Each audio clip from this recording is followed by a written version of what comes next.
The housekeeper mistook the billionaire CEO for an ordinary guest.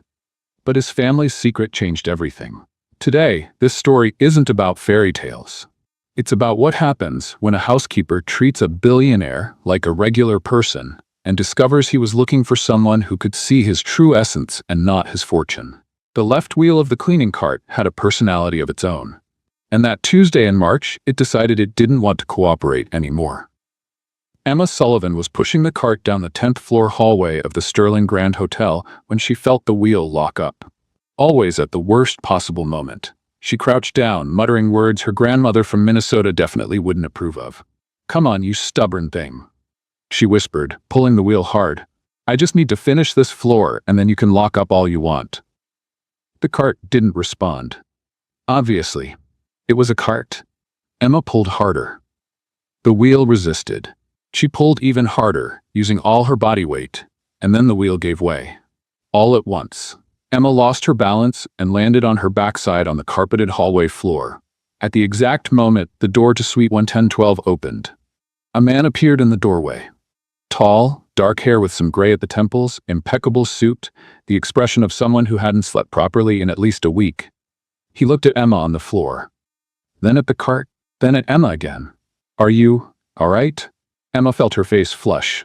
Of all the doors in that hallway, of all possible moments, it had to be that door and that moment. "Perfectly," she said, trying to look professional while literally sitting on the carpet. It's a maintenance procedure, preventive, for the cart." The man raised an eyebrow. "Maintenance procedure?" "Yes, it's a new protocol. Very technical, you wouldn't understand." She got up too quickly. Her hip bumped the cart, and 3 rolls of toilet paper jumped from the top shelf as if they had a mind of their own. All 3 went rolling down the hallway in different directions. One went left, another went right. The third, because the universe clearly had a sense of humor, rolled directly to the expensive shoes of the man in the suit and stopped there, resting against the polished leather.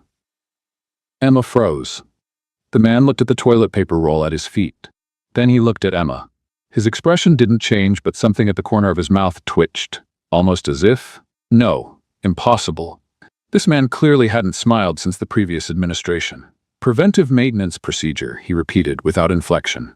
"It's very technical," Emma heard her own voice say, because apparently her mouth had disconnected from her brain. "It involves checking stability of the rolls during impacts to ensure the integrity of the paper." Silence. "The integrity of the paper," he said. "You'd be surprised how important paper integrity is in the hotel industry." For a second, Emma could have sworn she saw the corner of his mouth rise a millimeter, but the expression returned to normal so quickly she thought she'd imagined it. "I need extra towels," he said, changing the subject as if the previous scene hadn't happened. "If it won't interfere with the protocol." "Of course. Absolutely. I'll leave them at the door in 10 minutes. He nodded once, picked up the toilet paper roll at his feet, and extended it to her. Emma took it, her hands trembling slightly. "Thank you," she said. "Good luck with the preventive maintenance," and he closed the door. Emma stood in the hallway, holding the toilet paper roll, staring at the closed door of 112. Preventive maintenance procedure. Roll stability verification. Paper integrity. She wanted to dig a hole in the expensive carpet and live there forever. On the other side of the door, Nathan Harrington leaned his forehead against the cold wood and closed his eyes. "Don't laugh," he told himself. "You can't laugh. You have a crisis to solve. You don't have time to laugh." But the image of the housekeeper sitting on the floor inventing the most absurd excuse he'd ever heard in his life kept coming back to his mind. Paper integrity. The corner of his mouth twitched again. Nathan was 36 years old. He was CEO of Harrington Hotels, 17 properties spread across the country. He was in the middle of the biggest crisis in the company's history. He hadn't slept more than 4 hours a night, and he hadn't laughed, really laughed. In how long? Weeks? Months? And now, because of a clumsy employee with a rebellious cart and an impressive ability to invent excuses, he had almost broken that streak. "Focus," he ordered himself. "You have real problems." And he did. His phone buzzed in his pocket. It was the 10th call of the morning. Nathan answered. "Grace." "Nathan." The lawyer's voice was tense. "We need to talk. In person." What happened now? A pause. Grace Chen wasn't the type to make dramatic pauses. The fact that she was hesitating meant the news was particularly bad. "We found the source of the leak," she finally said. "The information reaching the press, it's not coming from outside." Nathan felt his stomach drop. "What do you mean?" "I mean, someone inside the company is feeding the reporters. Someone with access to your father's files. Someone who knows exactly where to look." Nathan closed his eyes again. The financial crisis inherited from his father was bad enough. Discovering there were irregularities in the accounting books had been worse. But knowing that someone on the inside was actively trying to destroy what was left of the family's reputation. "Who?" he asked. "We don't know yet, but we're close." "Nathan?" Grace hesitated again. "This person knows secrets that even you don't know. Things your father kept hidden for years. You need to prepare yourself." "Prepare myself for what?" "For the possibility that your father wasn't who you thought he was." Nathan stayed silent. Outside the window, Chicago stretched out in a sea of buildings and possibilities. He had come to this hotel, his own hotel, to solve the crisis away from the board's eyes, to have space to think. But now it seemed the problems had come along. "I'm coming down," he told Grace. "Meet me at the office in 20 minutes. He hung up. For a moment he stood still in the quiet room. The suite was too big for just one person, too elegant for someone who barely had time to notice the decor. He thought briefly about the housekeeper in the hallway, about the way she had invented that absurd story without blinking, about the unshakable conviction with which she had defended the paper integrity. It was strange. It was completely senseless. And it had been the funniest thing Nathan had witnessed in months. He shook his head, pushing the thought away. He had bigger problems than clumsy employees. He had a legacy to save. He had a traitor to find. He had a father to defend, or at least his memory. Nathan adjusted the knot of his tie in the mirror. As always, it ended up slightly crooked. He could never get that knot right. He grabbed his phone, wallet, and documents. Opened the door. The hallway was empty now. The housekeeper had left. But the 2 remaining toilet paper rolls were still on the floor, leaning against the wall, as evidence that the scene had actually happened. Nathan looked at them for a moment. Then, without knowing exactly why he was doing it, he picked up both rolls and placed them back on the abandoned cleaning cart, and went to solve the problems that actually mattered. 3 floors down, in the employee's locker room, Emma Sullivan was sitting on the wooden bench, staring at her reflection in the stained mirror. "Paper integrity," she said out loud to herself. You looked a guest in the eye and said paper integrity. Her reflection had no comforting answers to offer. Her phone buzzed. A message from her neighbor. "Your cat invaded my apartment again. This time he knocked over my fern. You owe me a new fern." Emma sighed. "Napoleon." "Course." She typed a quick reply. "Sorry, Martha, I'll bring a fern tomorrow. Did he escape again?" The response came immediately. "He doesn't escape. He conquers. This cat thinks he owns the entire building." Despite everything, Emma smiled. Napoleon was a 2-pound cat with the personality of a Roman emperor. The name was ironic, but increasingly appropriate. She put away her phone and looked back at the mirror. The guest in 1012. Who was he? There was something in his eyes. It wasn't arrogance. Emma knew arrogance. She'd cleaned enough rooms of arrogant people to recognize it. It was more like wariness. An ancient wariness settled in the bones, and that almost smile. She hadn't imagined it. The corner of his mouth had definitely twitched. "Stop being silly," she told herself. "He's just a guest. A guest who saw you fall on the floor and invent the most pathetic excuse in the history of hospitality. You'll probably never see him again." Emma stood up, adjusted her uniform, and went back to work. After all, she had extra towels to deliver to 1012. And this time, she was going to leave them at the door without being seen. Definitely without being seen. 3 encounters in 2 days. Emma started to think the universe was making fun of her. The first happened in the service elevator. She was carrying a bag of bed linens to the laundry when the doors opened on the 10th floor and Nathan Harrington stepped in. Silence. Emma looked at the ceiling, at the floor, at the bag of linens, anywhere but at the man in the suit standing half a meter from her. "Good morning," he said. "Good morning," she replied, and her voice came out strangely high-pitched. "Morning, good. Good morning, which I already said. Twice." Nathan didn't respond, but the corner of his mouth did that thing again. That tiny twitch that may or may not have been a smile trying to be born. The doors opened at the lobby. Emma practically ran out.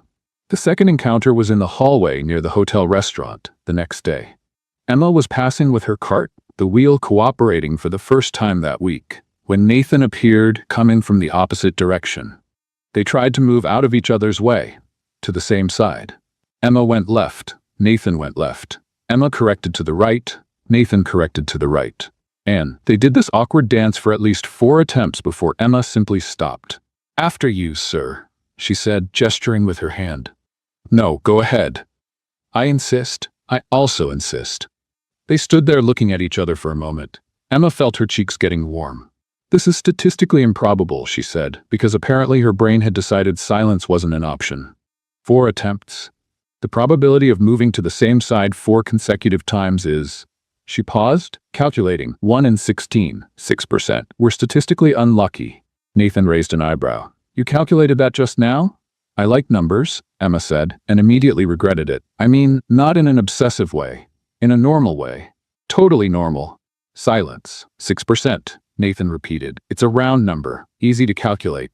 The almost smile appeared again. This time, Emma was sure it wasn't her imagination. "Go ahead," he said, stepping to the side. Emma passed, pushing the cart harder than necessary. The wheel made a protesting noise. The third encounter was in the hotel restaurant at 6:45 in the morning. Emma was at the counter getting coffee before her shift, when she noticed Nathan was sitting at a table near the window. Alone, with a laptop open, staring at the screen as if the computer had personally offended his mother. She tried to leave without being noticed. She was almost at the door when, "Miss Sullivan," Emma froze. "Turned slowly." "How do you know my name?" Nathan pointed at the badge on her uniform. Emma looked down. "Of course, the badge. Is the preventive maintenance procedure going well?" he asked. It was a joke. He was making a joke. The CEO with dark circles under his eyes and the expensive suit was making a joke about her falling on the floor. "Very well," Emma said, because she couldn't think of anything better. No toilet paper rolls have been harmed since then. Nathan nodded, as if this were relevant information. "Sit down." It wasn't a question. It also wasn't exactly an order. It was something in between, said by someone who clearly wasn't used to hearing no. Emma should refuse. Employees didn't sit with guests. It was against at least 3 regulations she could remember. She sat down. "Coffee?" Nathan offered, pointing to the pitcher on the table. "I already have some." Emma showed him her thermal cup. "But thank you." Silence. It wasn't uncomfortable exactly. It was more like expectant, as if both of them were waiting to see who would speak first. Emma lost. "Do you live here?" she asked, and immediately regretted it. "Sorry, that was invasive." "You don't have to answer. You've been here for 2 weeks, in the same room, and you order room service every night, and the trays come back barely touched. And I'm noticing too many things about a guest I don't even know, which is probably inappropriate and..." "Temporarily," Nathan interrupted. Emma stopped mid-sentence. "What?" "I'm living here temporarily. Work issues." "Oh." Another silence. Emma took a sip of her coffee to have something to do with her hands. "You mentioned a cat," Nathan said suddenly. Emma almost choked. "I did. In the elevator. Yesterday. You were on the phone." Emma tried to remember. The service elevator. She had answered a call from her neighbor complaining about Napoleon while waiting for the 7th floor. "You heard me on the phone?" "The elevator is small." "I know, and you talk loud." Emma felt her face flush for the 3rd time that morning. "Napoleon," she said, because clearly she had no filter. "The cat. His name is Napoleon. It's ironic because he's very small, but he has imperialist tendencies." Nathan said nothing. He just waited. "He doesn't recognize territorial boundaries," Emma continued, because her mouth had decided this was a fascinating subject. "He's already invaded my neighbor's apartment 7 times this month, knocked over 2 ferns, a flower vase, and an entire collection of Mexican soap opera DVDs. The neighbor is convinced he does it on purpose." "Does he?" "Probably. He has this look, you know? Like he's planning his next conquest." The almost smile appeared again. More pronounced this time. "A reincarnated colonizer," Nathan said. Emma laughed before she could stop herself. "Exactly that. My neighbor says he needs therapy. I say he needs an empire to rule." For a moment, they sat in silence, but it was a different silence now. Lighter. Nathan's phone buzzed on the table. He looked at the screen and his expression changed instantly. All the warmth disappeared from his face, replaced by something hard and closed off. I need to go, he said, already standing up. Of course, me too. My shift starts at... But Nathan was already walking away, phone pressed to his ear, shoulders tense. Emma watched him go. Something was very wrong in that man's life. She didn't know what, but she recognized the weight on someone's back when they were carrying too many secrets. In the makeshift office on the executive floor, Grace Chen was waiting with a folder full of documents. Nathan, she said as soon as he walked in, we need to talk. What is it now? Grace placed the papers on the table. Photos, bank statements, reports. We confirmed who's leaking information to the press. Nathan picked up the documents. His eyes scanned the pages. Are you sure? Absolutely. And there's more. Grace hesitated. The information being leaked, it's not just about the financial irregularities. It's about your father specifically. Personal things. Things even you didn't know.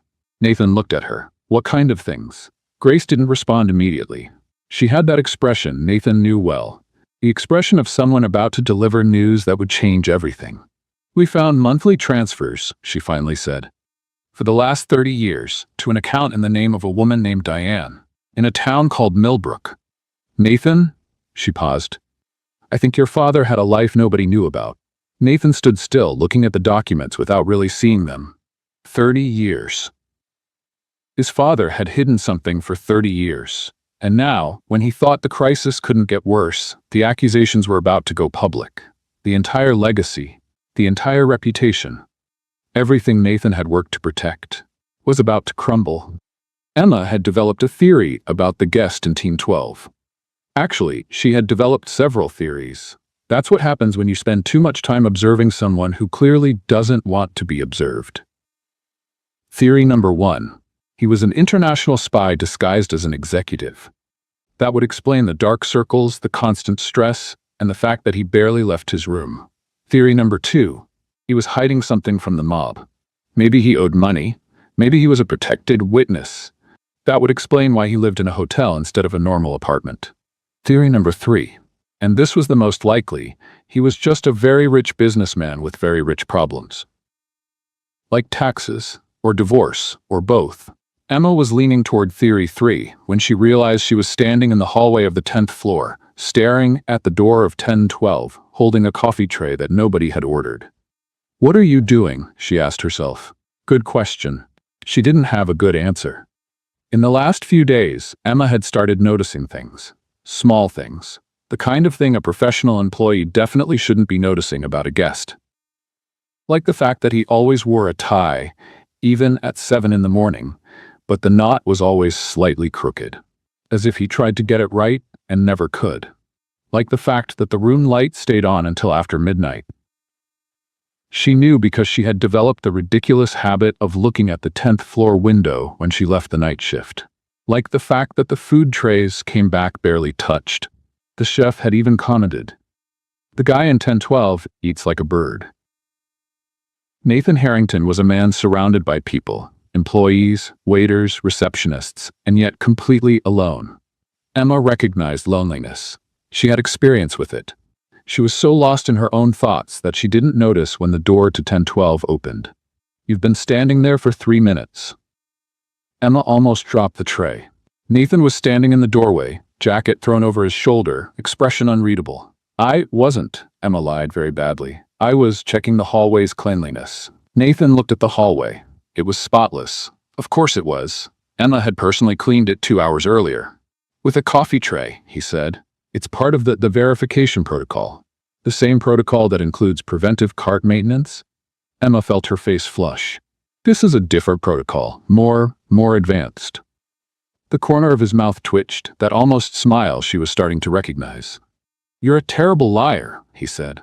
I know, Emma admitted, because there was no point pretending. It's one of my many talents. Nathan was silent for a moment, studying her face. Emma felt like a laboratory sample. What did he see? An overly curious housekeeper?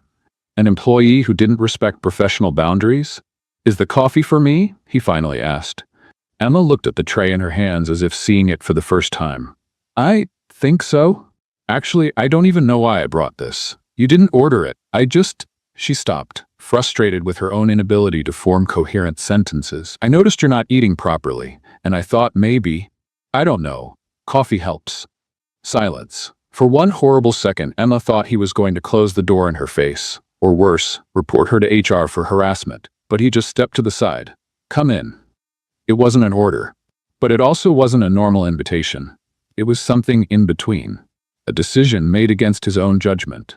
Emma entered. The suite was impersonal, too organized. It had that five-star hotel smell of manufactured freshness and luxurious anonymity. No photos on the shelf, no personal items in sight, just piles of documents on the work desk and the eternally open laptop. Emma placed the tray on the coffee table. "Can I ask you something?" she said before she could stop herself. Nathan raised an eyebrow. "You're gonna ask anyway." "Probably," she admitted. Do you ever go out? Ever go anywhere? I've worked here for 3 years and I've never seen a guest so stationary." Stationary. It's a real word. It means not moving, like a piece of furniture or a plant. I know what it means. Then you know you seem like an elegant piece of furniture or a very expensive plant. The almost smile appeared again. "I have a lot of work," Nathan said, and there was something in his voice. Wariness, perhaps, or resignation. "Work that prevents you from eating? Work that takes away the appetite." Emma nodded slowly. She knew that kind of work. Her grandmother had worked like that her whole life, until the illness left her no choice. "My grandmother always said problems seem smaller after you eat," she said. "Especially if there's bacon involved." Nathan was silent for a long moment. "Your grandmother sounds wise." "She was," Emma said. "She passed away 4 years ago. She raised me by herself after my parents." "Well, that's too much personal information to share with a guest. Sorry, I do that, talk too much. It's a problem." I had noticed. Everyone notices. More silence. But it wasn't uncomfortable. It was almost familiar. Nathan's phone rang. He looked at the screen, and Emma saw the transformation happen, the shoulders stiffening, the jaw clenching, all the lightness disappearing. "I need to take this," he said. "Of course. I was just leaving." Emma went to the door, stopped with her hand on the handle. "Mr. Harrington?" He looked at her, the phone still ringing in his hand. "The bacon really works," she said. "Trust me." And she left before he could respond. In the office on the executive floor, Nathan answered the call with his stomach churning. "Grace. Nathan, we need to meet. Now." "What happened?" "The payments to Millbrook. We traced the account. It's not a mistress. It's worse." Nathan closed his eyes. "Tell me." "The woman, Diane. She has a son, a 28-year-old man." "Nathan," Grace paused for what seemed like an eternity. "DNA doesn't lie. Your father had another family. You have a half-brother." The world stopped. Nathan stood frozen in the middle of the room, staring at nothing, trying to process the words he had just heard. A half-brother. 30 years of lies. And he had no idea. "Nathan?" Grace's voice sounded distant. "Are you there?" "I'm here," he said, but his own voice seemed to belong to someone else. "Are you sure? Absolutely sure?" "I have the documents, the tests, everything." Nathan looked out the window. Chicago stretched as far as the eye could see. Buildings, people, lives happening. And somewhere, in a town called Millbrook, there was a man who was his brother. A man he had never met. A man who might not even know he existed. His father had kept this secret for 3 decades. What other secrets had he taken to the grave? Nathan hung up without saying anything else. On the coffee table, the cup of coffee Emma had brought was slowly getting cold. He hadn't even touched it. 7 in the morning. The hotel restaurant was almost empty. Just a few early rising guests and a waiter discreetly yawning near the coffee station. Emma shouldn't be there. Her shift didn't start until 8. But she had woken up at 5 with Napoleon walking on her face, demanding attention like the little dictator he was, and she couldn't get back to sleep. So there she was, sitting at a table in the corner, with a cup of coffee that had already gone cold twice, and a croissant she was only pretending to eat. She didn't expect to see Nathan. But when he appeared at the entrance of the restaurant at 7:12, Emma felt her stomach do a flip that had nothing to do with the coffee. He noticed her. For a second, Emma thought he was going to turn around and leave. But then something in his expression changed. A decision being made, and he walked toward her. "May I?" He pointed to the empty chair. "It's a free country," Emma said, and immediately regretted it. "I mean, yes, of course, sit down." Nathan sat down. He looked different today, more tired than usual, if that was possible. The dark circles were darker, and there was a tension in his shoulders that Emma hadn't seen before. "Are you okay?" she asked before she could stop herself. Nathan raised an eyebrow. Why do you ask? Because you look like you haven't slept since coffee was invented. Silence. Then, against all odds, Nathan laughed. It wasn't a full laugh. It was more of a puff of air, an exhale that almost formed a sound. But it was the closest thing to a laugh Emma had seen from him. Before that, he corrected, I haven't slept since coffee came from beans and not pods. When was that, 1995? Feels longer. I understand. My cat wakes me up at 5 in the morning every day. Solidarity insomnia. The corner of his mouth rose. That almost smile. You're strange, he said, but it didn't sound like an insult. I know, Emma agreed. It's another one of my talents, along with lying badly and talking too much. The waiter appeared with a coffee pot. Nathan ordered a cup. Emma ordered a refill, even though she was already on her third. When the waiter walked away, a silence settled between them. But it was different from the previous silences. Heavier, more loaded. Can I ask you something? Nathan said suddenly. Emma almost choked on her coffee. He was asking if he could ask. Nathan Harrington, the man who gave orders like he breathed, was asking permission. Of course. Why do you work here? Emma blinked. What do you mean? You're intelligent. Observant. You speak 5 languages, from what I heard at the front desk last week. Why housekeeping? Emma felt her face flush. He had heard her talking at the front desk. He paid attention. It's not 5, she corrected. It's 4. And Spanish only enough to order food. The question still stands. Emma looked at the coffee cup in her hands. How do you explain something you don't fully understand yourself? My grandmother got sick, she finally said. When I was 22, I was in college, studying hotel management. I had plans. I was going to open an inn in the countryside, you know? A small, cozy place, with homemade breakfast and cats in the garden. She paused. Nathan said nothing. He just waited. But then my grandmother got sick. And 5-year plans became 1-year plans, then 1-month plans. Then she was gone and I was 26 years old, no degree, no money, and a cat with imperialist tendencies to support. So you came to work here. It was temporary, Emma said and laughed without humor. That was 3 years ago. My 5-year plan is now 8 years behind schedule. The silence that followed was different, softer. Nathan was looking at her as if seeing her for the first time.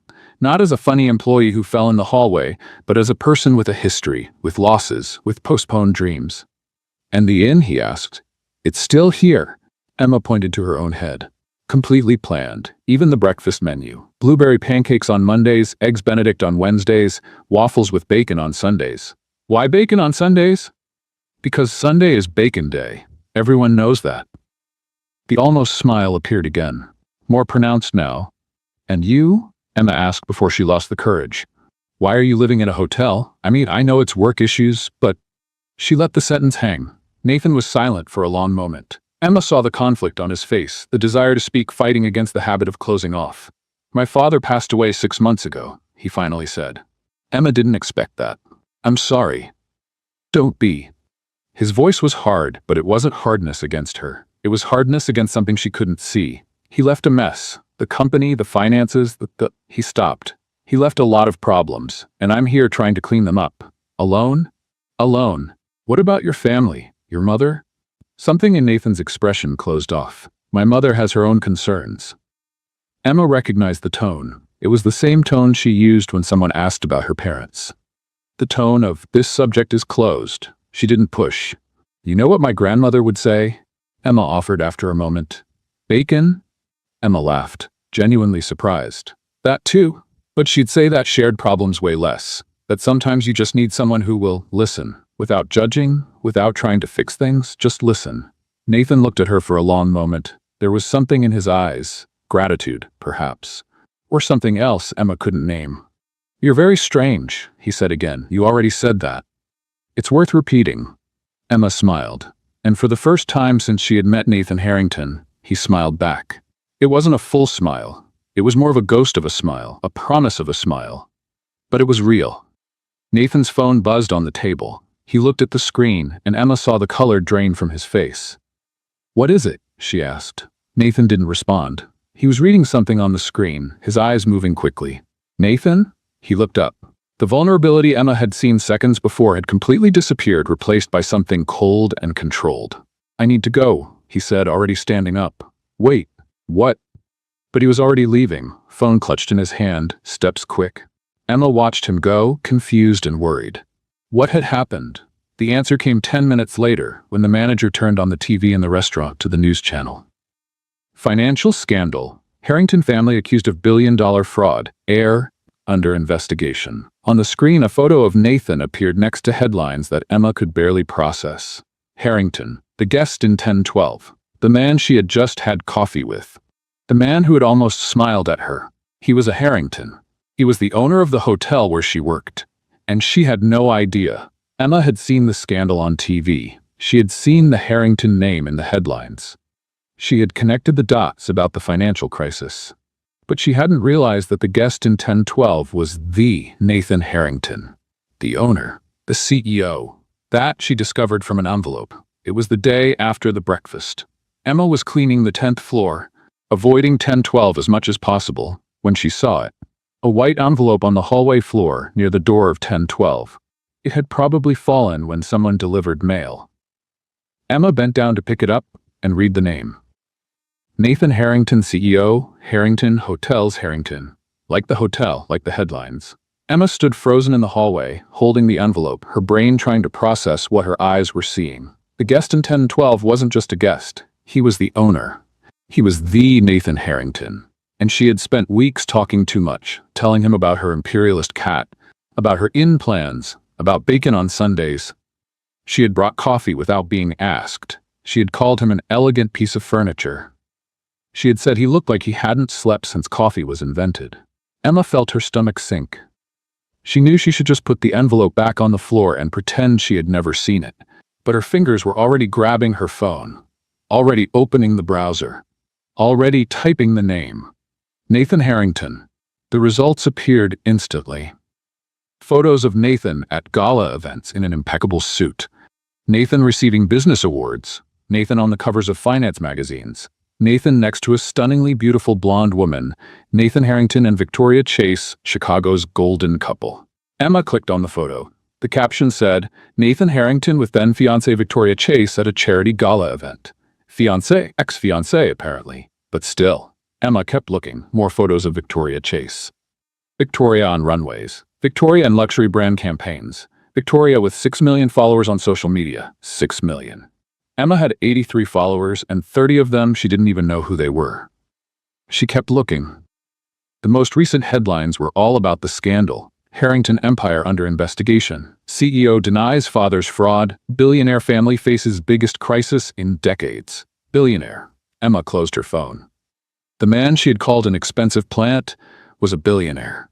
The man she had poured out her entire life story to, the sick grandmother, the postponed plans, the conquering cat, owned 17 hotels, and was the ex-fiancé of a model with 6 million followers. And he hadn't said anything. Emma didn't know if she was more surprised or more furious. Probably both. Definitely both. She slid the envelope under the door of 1012, with more force than necessary, and went back to the cleaning cart. The wheel locked immediately.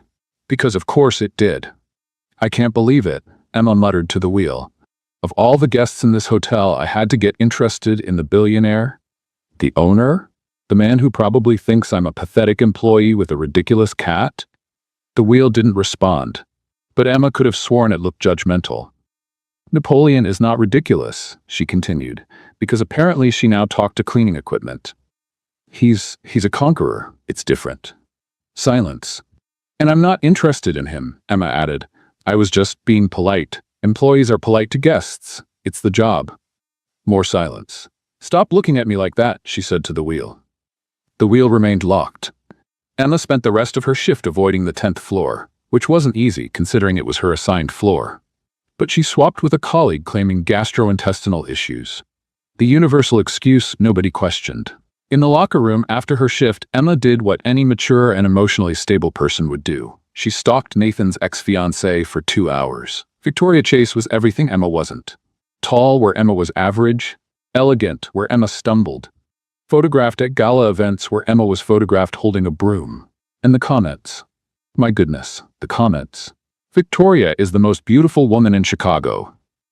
Perfection in human form. How can someone be so beautiful and so rich?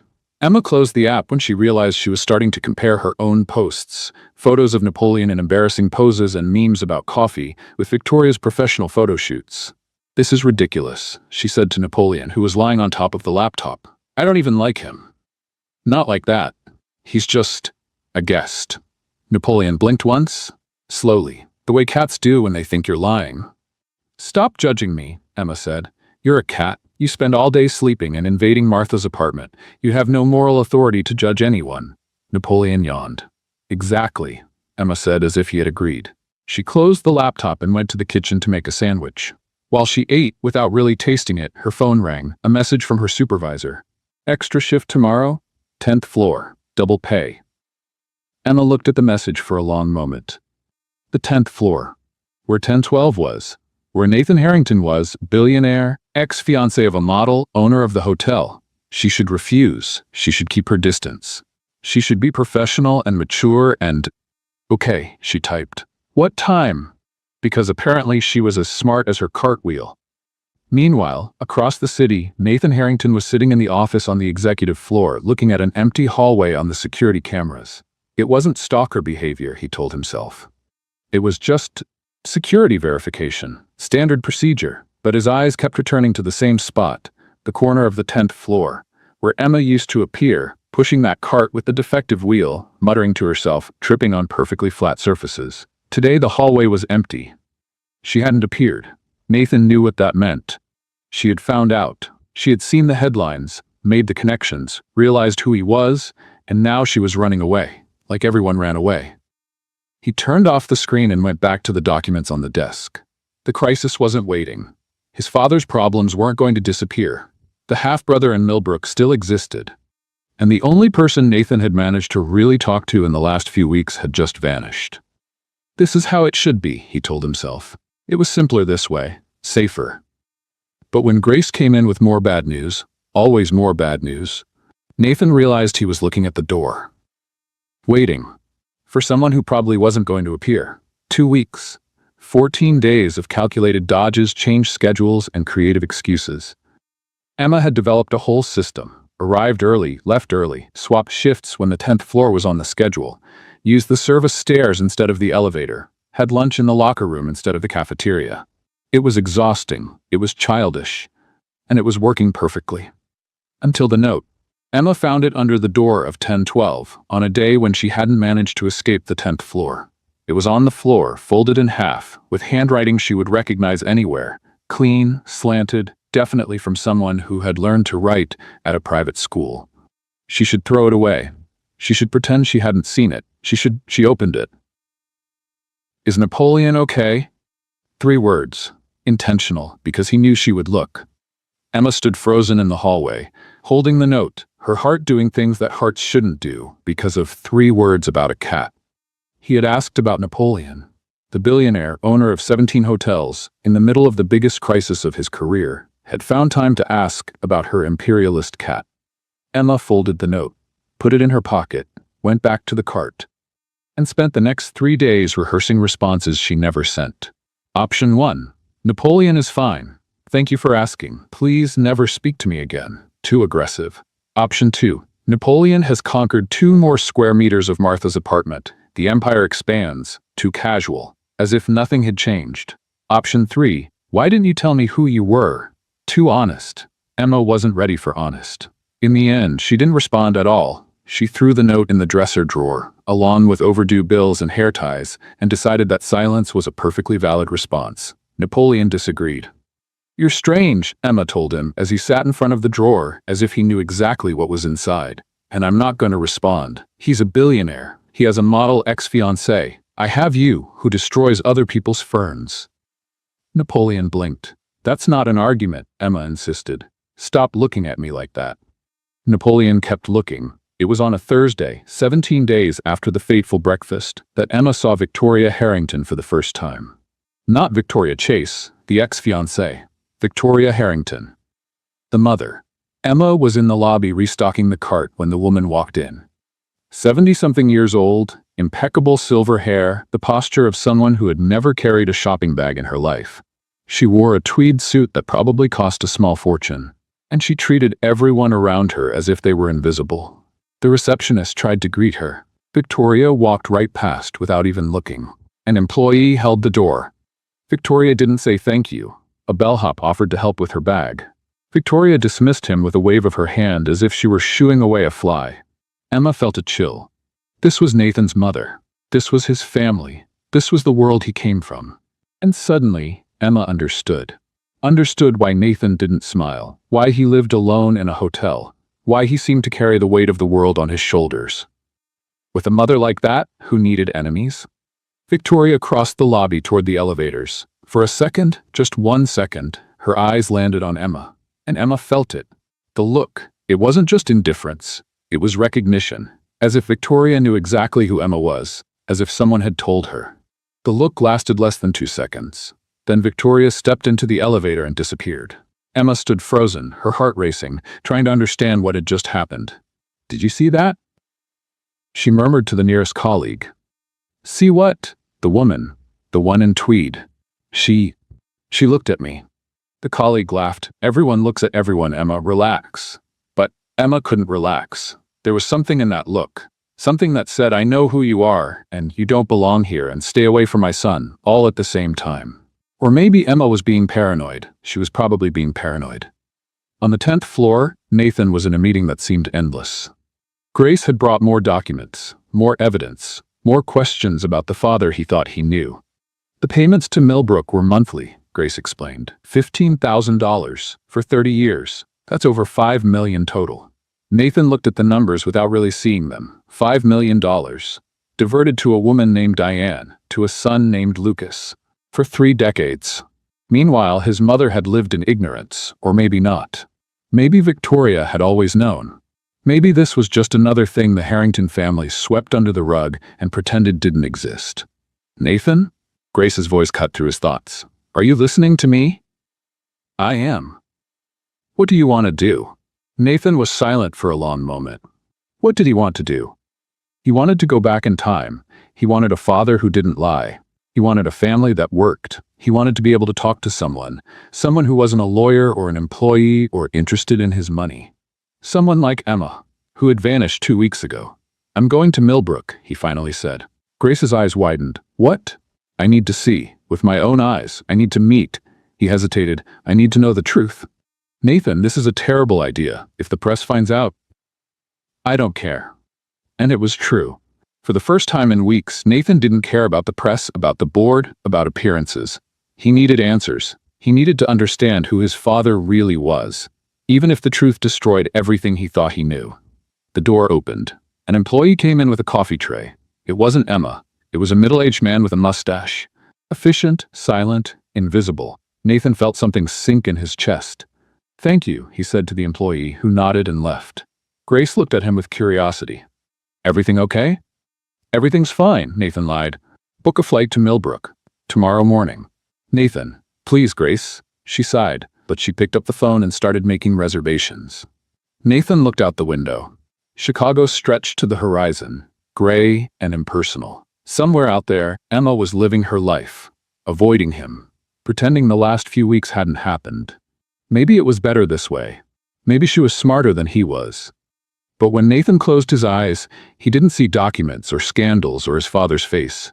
He saw a clumsy woman falling in the hallway, inventing absurd excuses about preventive maintenance, talking about a conquering cat as if it were the most important thing in the world. And for the first time in a long time, Nathan Harrington wished he were just an ordinary guest. Emma was called to HR at 2 in the afternoon on a Tuesday. It's never good to be called to HR at 2 in the afternoon on a Tuesday.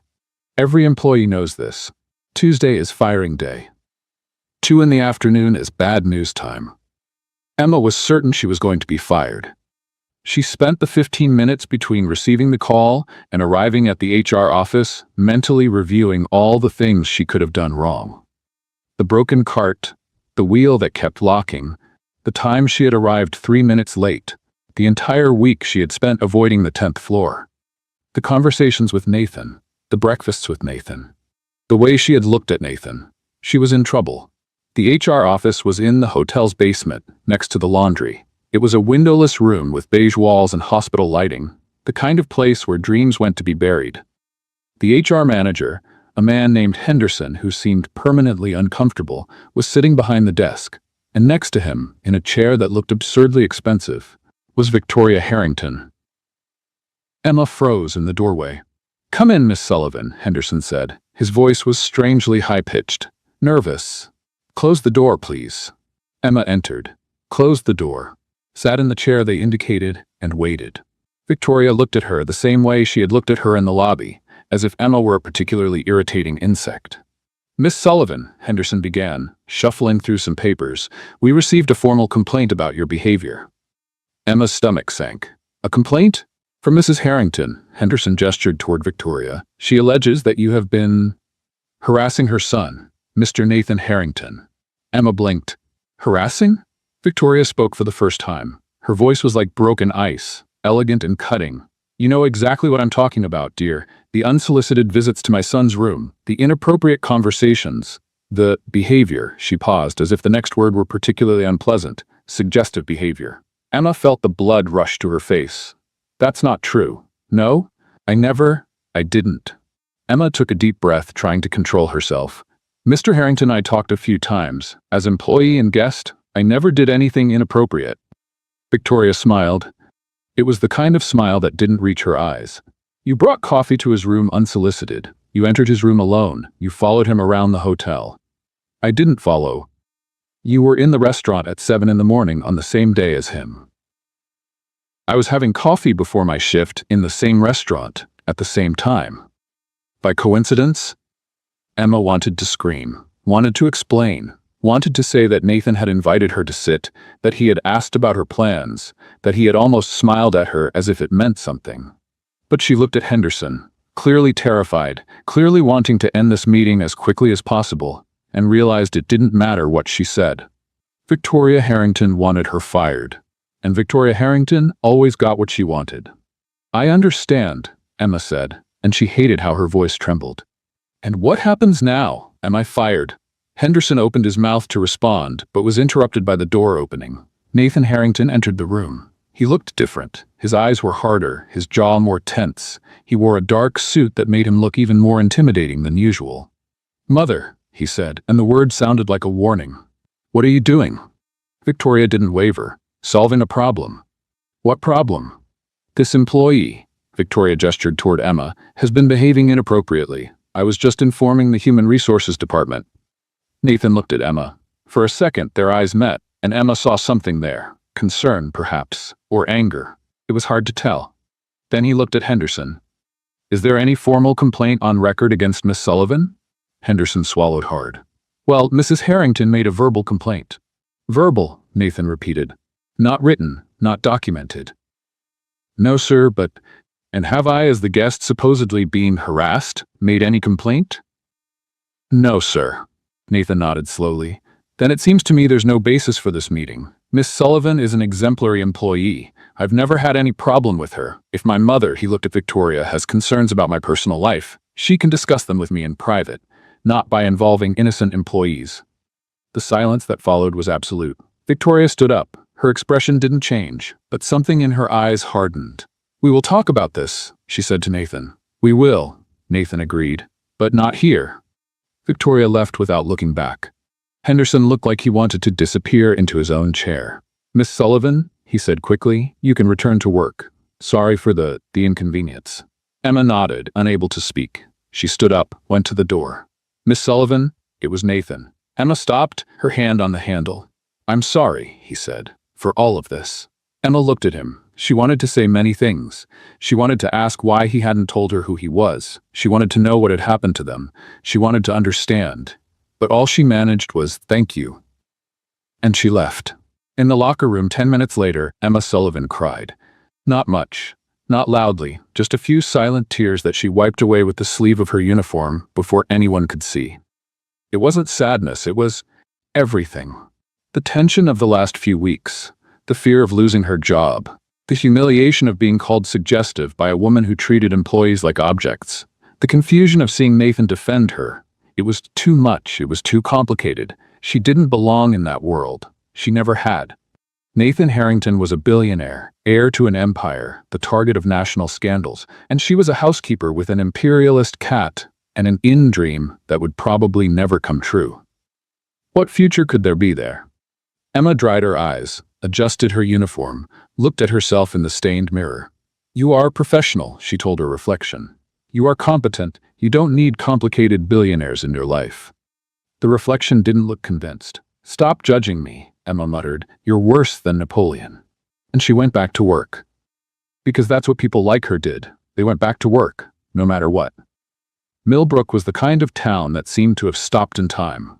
Old houses with white picket fences, trees shading narrow streets, a diner on the corner with a flickering neon sign.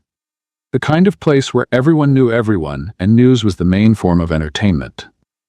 Nathan parked the rental car in front of a modest house on a street called Maple Avenue. It was a well-kept house, fresh paint, trimmed garden, flowers on the windowsill, and it was the place where his father had maintained a second life for 30 years. Nathan sat in the car for a long moment, hands on the steering wheel, trying to find the courage to get out. He didn't know what to expect. An angry woman? A house full of photos of his father? Evidence of decades of lies piled in every corner?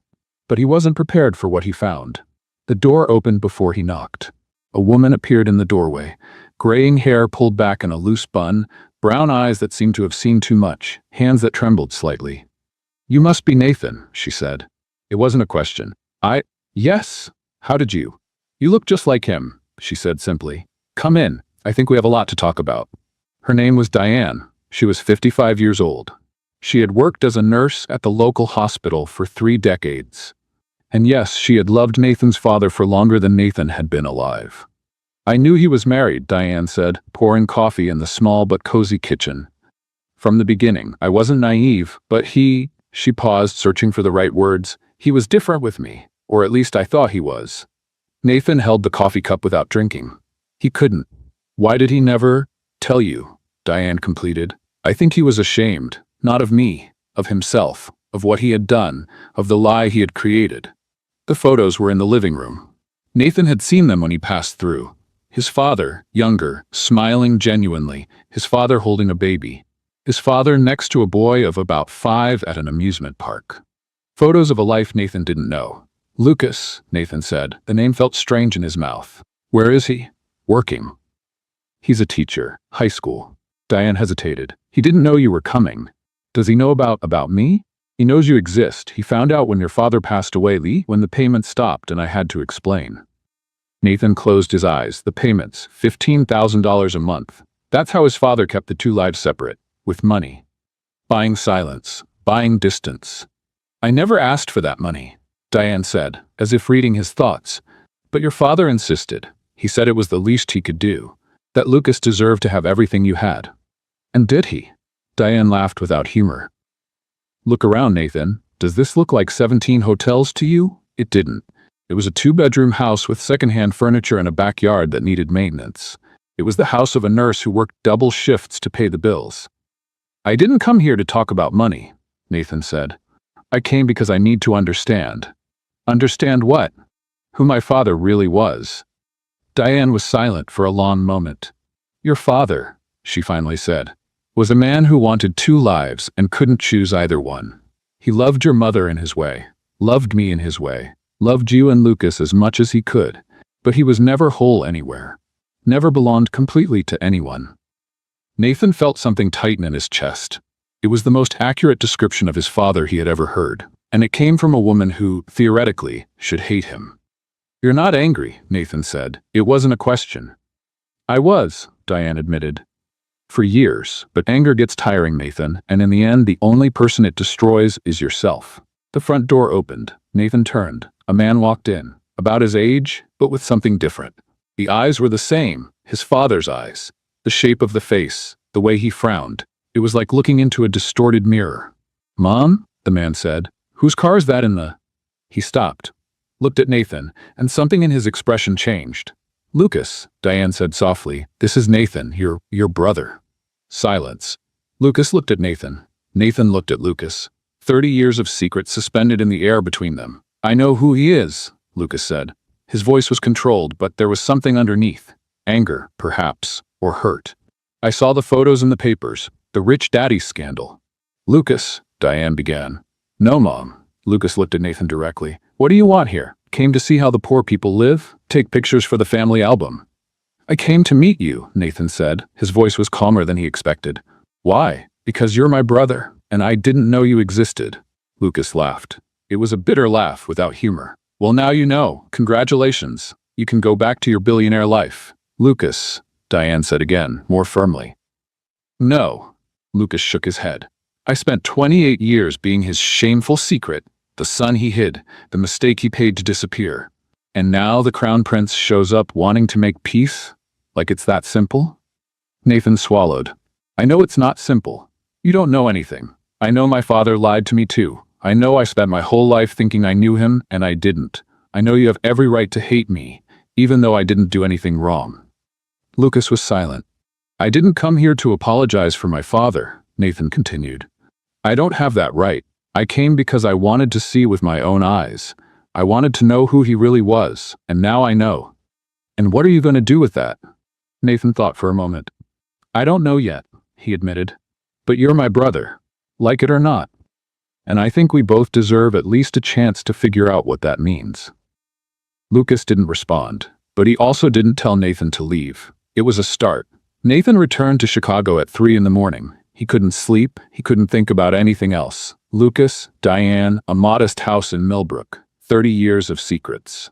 The hotel was quiet when he entered. The hallways empty, the lights low, the kind of silence that seemed to press against your ears. Nathan went to the lobby for a drink. He needed a moment. He needed to process. He didn't expect to find Emma. She was coming out of the employees' locker room, her uniform wrinkled, her hair half loose. Night shift, probably. Or overtime. The kind of work people like Emma did to survive. She saw him before he could hide. Their eyes met. Emma stopped, looked at him, and Nathan saw the exact moment she realized something was very wrong. Nathan? She said. Not Mr. Harrington. Just Nathan. And that simple sound, his name in her voice, was enough to break something inside him. I found out, he said. The words came out before he could stop them. My father, he had another family, a son, my brother, for 30 years. Emma said nothing, didn't try to fix it, didn't offer solutions. She just took a step toward him. And for the first time in a long time, Nathan Harrington wasn't alone. You can't stay here. Emma said this looking at Nathan in the empty lobby bar at 3:15 in the morning, knowing perfectly well she was going to ignore her own words.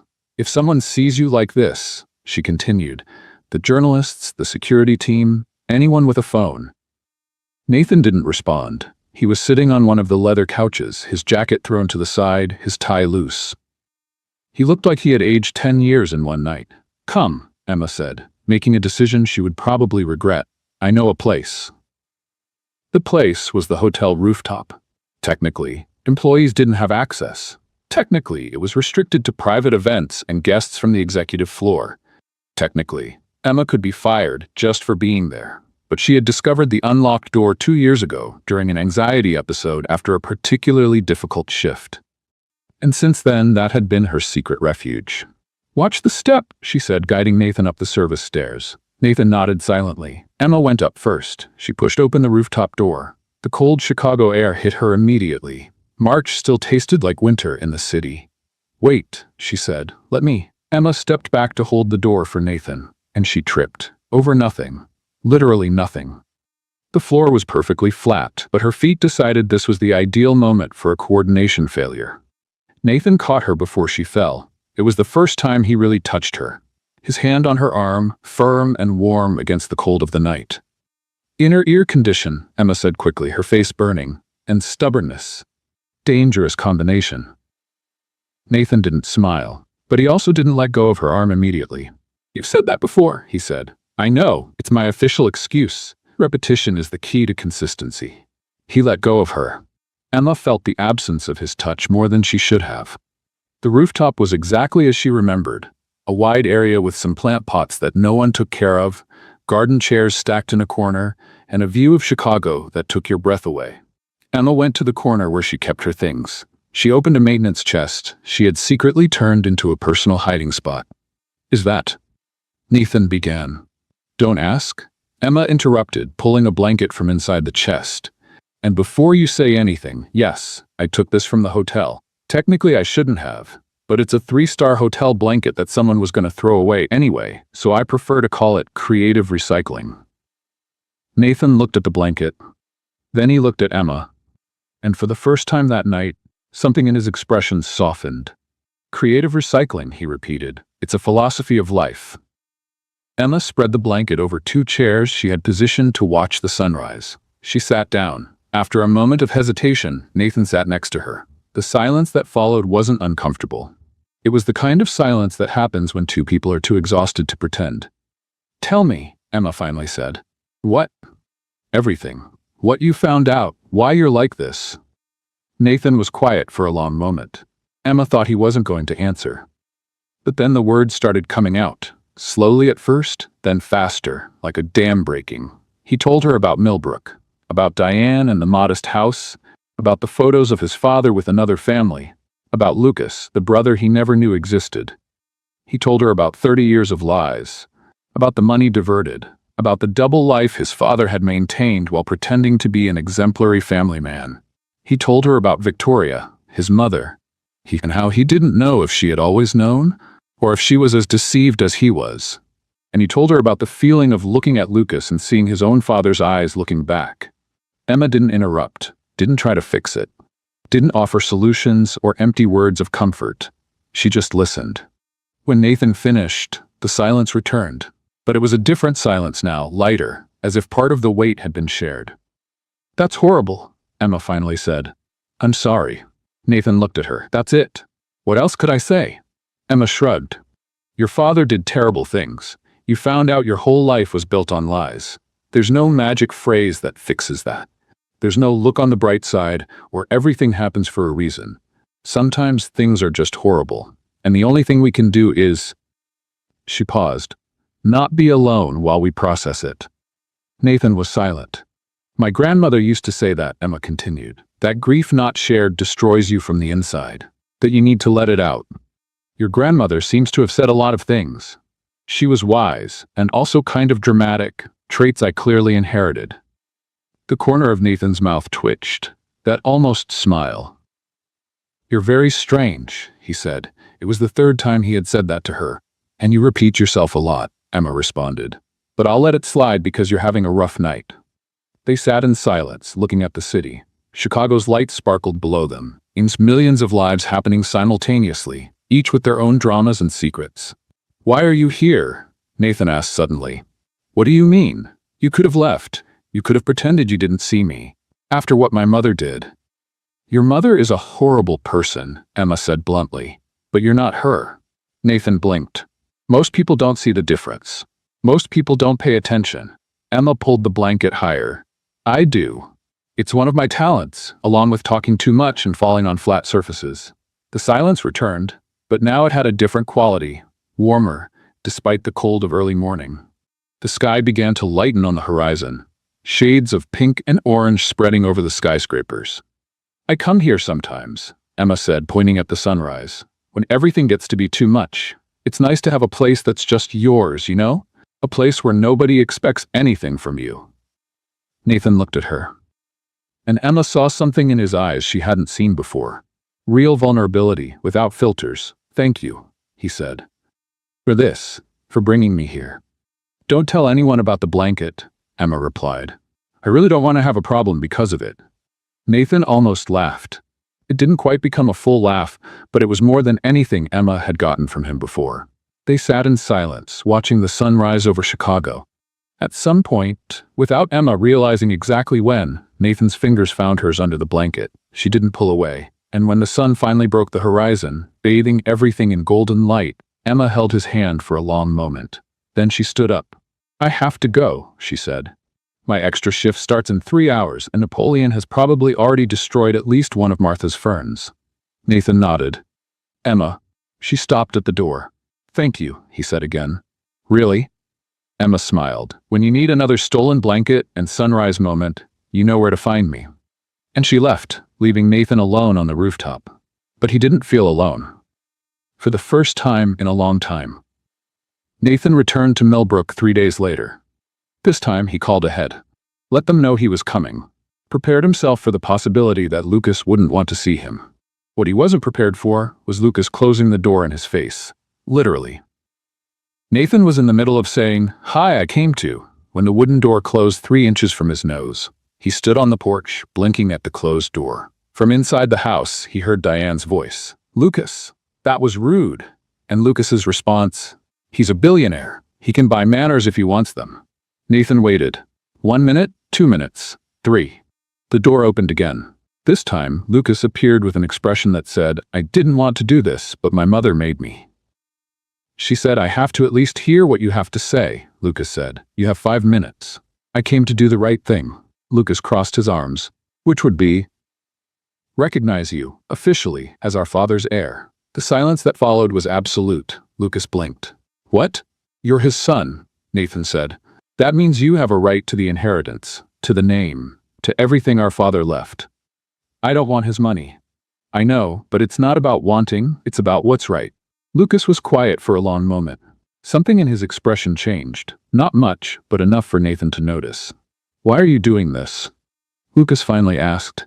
His voice had lost some of its edge. "Because my father hid you for 30 years. Because he treated you like a shameful secret, and because you deserve more than that. You're going to lose half your fortune. Probably. And the company board? Your mother? They won't accept this." Nathan shrugged. "My mother doesn't accept a lot of things. That doesn't mean she's right." Lucas stayed quiet. Then, against all odds, he laughed. It was a short laugh, more surprise than humor. "You're strange," he said. Nathan almost smiled. "Someone told me that recently." Lucas hesitated, then stepped aside. "Come in," he said. "My mom made coffee, and apparently I have to be civilized." 3 hours later, Nathan was sitting in Diane's kitchen, drinking his 3rd coffee of the day, listening to Lucas make jokes about being the poor son in a Mexican soap opera. "Imagine," Lucas was saying, gesturing with his cup, the headline, "Billionaire heir discovers secret brother. Dysfunctional family grows by 1 member. They're going to make a movie about us. Who do you think would play you?" "I'm voting for that guy who plays the action hero, but sadder." Nathan didn't know how to respond. He wasn't used to humor about terrible situations, but Emma would be laughing, he thought. Emma would understand. "The press is going to go crazy," Nathan said. "The press is already crazy," Lucas replied. "Your scandal is everywhere. Did you know there's an online group dedicated to theories about your father? One of the theories is that he was actually 3 different men taking turns." "What?" "I know. Genius, right? Would explain a lot." Diane shook her head, but she was smiling. "You two are impossible." "It's genetic," Lucas said. "Apparently." Nathan returned to Chicago at nightfall. He wasn't prepared for what awaited him. Victoria was in the hotel lobby, sitting in one of the leather armchairs, impeccable as always, looking at him as if she could turn him to dust with her gaze. "Nathan," she said, "we need to talk." "Mother." She didn't wait for an answer. She stood up and headed toward the elevator, clearly expecting him to follow. Nathan followed her. In the executive floor office, Victoria turned to face him as soon as the door closed. "What do you think you're doing? Doing the right thing." "The right thing." Her voice rose. "You're about to destroy everything your father built. Everything our family built. Because of an illegitimate son nobody knows. He's my brother. He's a mistake. A mistake your father should have dealt with decades ago." Nathan felt something cold spread through his chest. "Dealt with how, mother?" Victoria didn't answer. But her expression said everything. "You knew," Nathan said. It wasn't a question. "You always knew about Diane, about Lucas." "I knew what I needed to know to protect this family." "Protect?" Nathan laughed, but there was no humor. "You call this protecting? Pretending they didn't exist? Letting my father live a double life for 3 decades? It was easier that way." "For whom?" Victoria didn't answer. The silence that followed was heavy, loaded with decades of secrets and lies. "I'm going to acknowledge Lucas," Nathan said finally. "Publicly, officially. He's going to have the rights he should have had since birth. If you do that, I'll go to the board. I'll ask them to remove you from the presidency." "Do what you want, mother." Nathan walked to the door. "But I'm not going to live the lie you created anymore." "Nathan," he stopped, turned around. Victoria was standing in the middle of the room, her face twisted in an expression Nathan couldn't tell was anger or fear. "If you do this," she said, You'll lose everything. Maybe, Nathan agreed. Or maybe I'll finally discover what's worth keeping.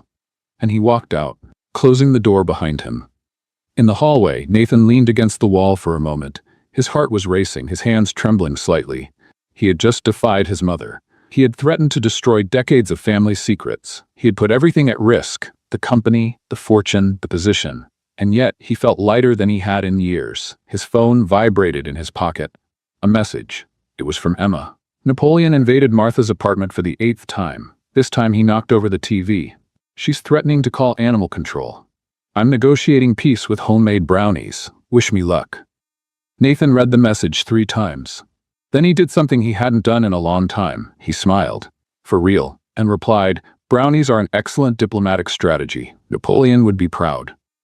The reply came seconds later. Napoleon has no concept of diplomacy. He operates in imperial conquest mode.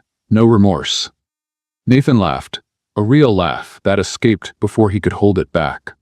And he realized, standing in that hallway after one of the hardest conversations of his life, that the only person he wanted to talk to was a clumsy housekeeper with a conquering cat and a dream of a bed and breakfast. Life was truly strange. The crisis exploded on a Monday. The headlines were everywhere.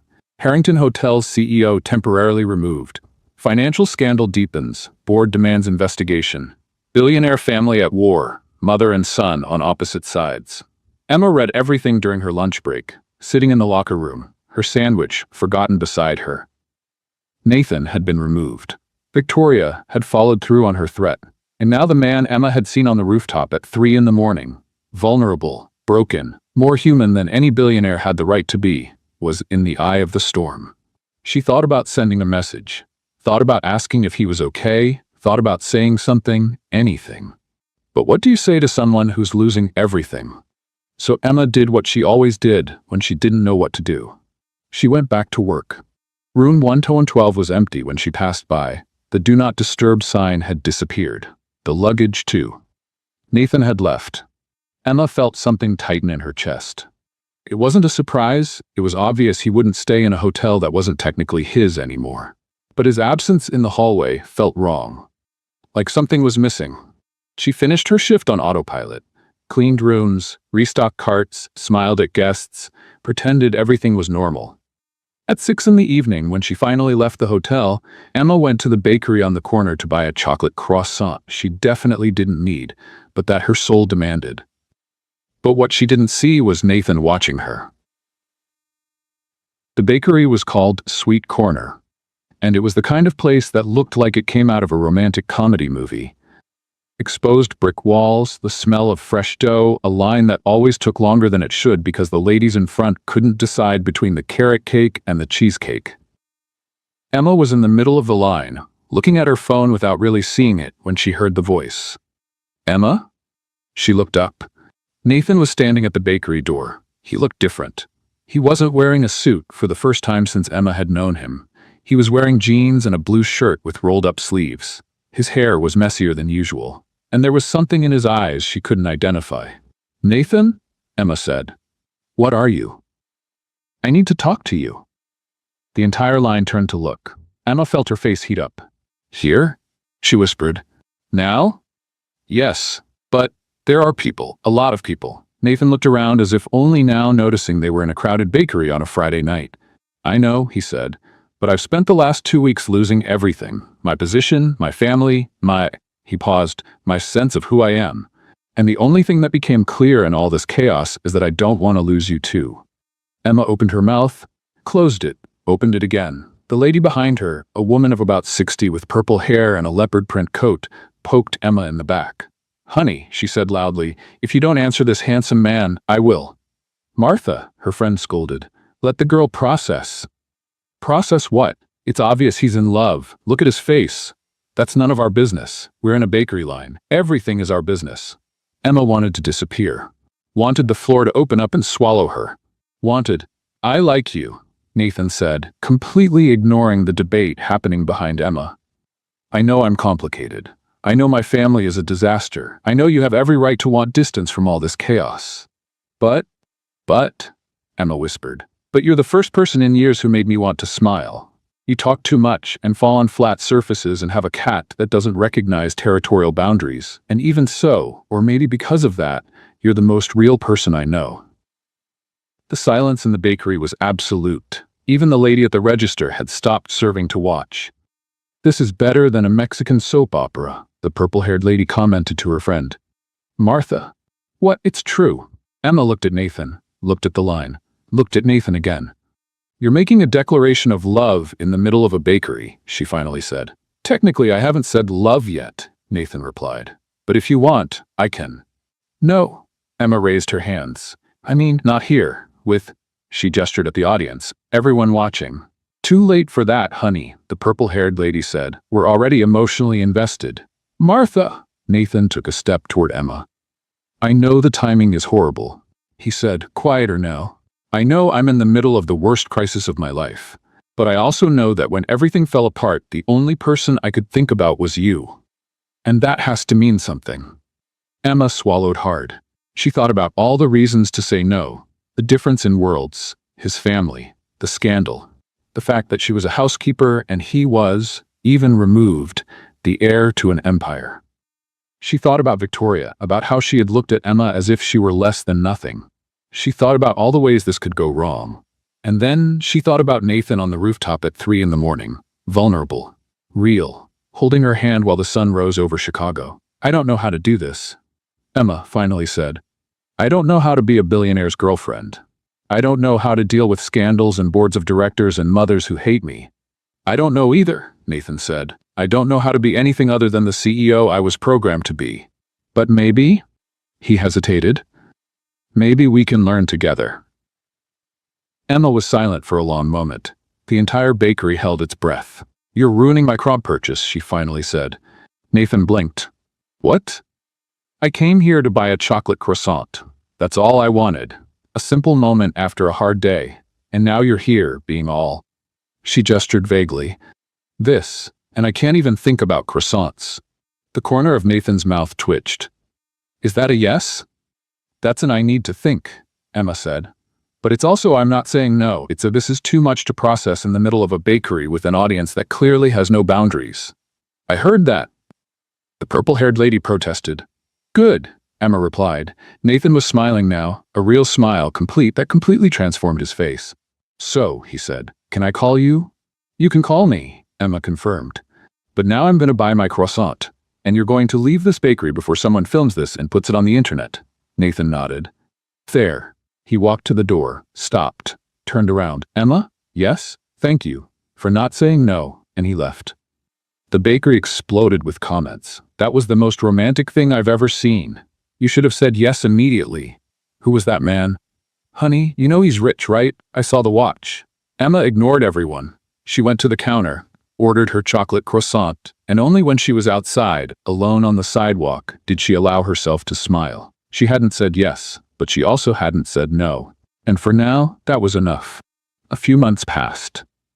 The board voted 3-2 in favor of Nathan. It wasn't unanimous, it wasn't easy, but it was enough. He remained as CEO of Harrington Hotels, now with an ethical restructuring plan that included, among other things, officially recognizing Lucas as an heir. The press had a field day as expected. Billionaire CEO recognizes secret half-brother. Scandal becomes redemption story. Harrington, the man who chose family over legacy. Lucas, to everyone's surprise, handled the sudden fame with the same sharp humor as always. When a reporter asked how he felt being heir to a billion-dollar fortune, he replied, "Honestly, I'm still processing. Ask me again in about 20 years." Diane refused the money offered. Said she had lived 55 years without it and wasn't going to change now. But she accepted an anonymous donation for the hospital where she worked, enough to build a new pediatric wing. And Victoria? Victoria surprised everyone. She showed up at Nathan's office on a Tuesday in October, 3 months after the board vote. She was different, less rigid, less impeccable. There was something in her eyes Nathan hadn't seen before. "I came to apologize," she said. Nathan almost dropped his coffee. "What?" "Not for everything." Victoria sat in the chair across from his desk. "I still think you were reckless, that you could have handled this more discreetly. But," she hesitated, "I pretended not to see for too long. Your father, the lies, Lucas. I knew. Maybe not the details, but I knew something was wrong, and I chose to ignore it. Nathan stayed silent. That doesn't make me innocent, Victoria continued. It makes me complicit. And her voice faltered slightly, I don't want to be that kind of person anymore. The apology wasn't perfect. Victoria was still Victoria, still had too many opinions and too little empathy. But it was a start. Nathan accepted. Not for her, he discovered. For himself. The first Christmas with the expanded family was exactly as uncomfortable as everyone expected. Lucas made jokes nobody understood. Victoria spent half of dinner in awkward silence. Diane brought an apple pie that was slightly burnt on the edges. Nathan didn't know where to sit. And Emma arrived late because Napoleon had escaped for the third time that week, and she spent 40 minutes searching for him in the building. He was in Martha's apartment, she said, entering the dining room with messy hair and cheeks red from the cold. Sleeping on top of the new TV, the one he knocked over last time. It's like he's leaving a message. Lucas was the first to laugh. Then Diane. Then, against all odds, Victoria. And Nathan looked at Emma, clumsy, late, talking too much about the cat as always, and realized this was the most real moment his family had had in decades. It wasn't perfect, but it was real. And real was more than he had ever expected. The Boutique Inn pilot project was actually Grace's idea. You need something positive for the press, she said in a strategy meeting. Something that shows Harrington Hotels is changing, investing in smaller communities, humanizing the brand. Nathan immediately thought of Emma. A small, cozy place, with homemade breakfast and cats in the garden. I have someone, he said. Someone who knows exactly what this project needs. That's how Emma Sullivan, former housekeeper at the Sterling Grand Hotel, became hospitality manager for Harrington Hotel's new Boutique Inn program. This is, Emma said when Nathan told her. You're giving me a job because we're together. I'm giving you a job because you're the most qualified person I know, Nathan replied. You studied hotel management. You have a complete business plan in your head. You know the breakfast menu for every day of the week. Bacon on Sundays isn't a business plan. It's the foundation of one. Emma was silent for a moment. You really think I can do this? I think, Nathan said, that you can do anything you want, including falling on flat surfaces in statistically improbable ways. Emma laughed and accepted. Napoleon got a sister the following month. A black cat named Josephine found abandoned near the hotel. Emma said it was karma. Nathan said it was a mistake. Martha, the neighbor, said it was the apocalypse. 2? She exclaimed when she saw Emma carrying the new cat down the hallway. Now there are 2? Technically, Josephine is much calmer than Napoleon, Emma tried. That's what you say now. Wait until she discovers where my window is. Napoleon, to everyone's surprise, accepted Josephine immediately. The two became inseparable, sleeping curled up together, sharing invasions of Martha's apartment, reigning together over the small 2-room empire Emma called home. They're the same, Emma said one night, watching the 2 cats sleep on the couch.